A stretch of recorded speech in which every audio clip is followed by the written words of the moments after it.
But of course, one of the big concerns that experts have flagged is that warnings have been given now, not just for a few years, but for decades, on haphazard building, construction and activity in areas in and around Joshimath. And Tanushree is here to explain that to us. And Tanushree, what's incredible is that this actually goes back many, many decades. It's not just something that came up in the last few years, right? Absolutely. In fact, the disaster we are witnessing today, Nidhi, in Joshimath did not happen overnight. A slew of wrong decisions and government's negligence has caused it. Now, years before the first power plant was constructed in Joshimath in the 1980s, two Swiss geologists, Arnold Heim and Augusto Ganseer, carried out a survey, and they published a book in 1930s before independence, which was named Central Himalaya. They clearly said in their book, Nidhi, that Joshimath is situated on the debris of a landslide and is unfit for any kind of construction work.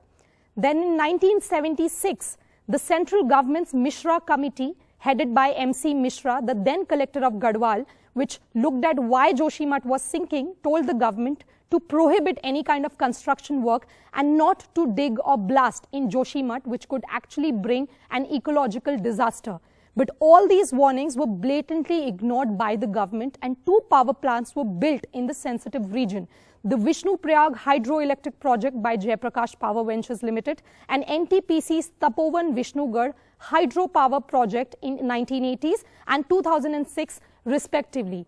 Even residents wrote several letters to the Uttarakhand government and administration in December 2022 when initial cracks and fissures started to develop in the houses and even roadways in Joshimath.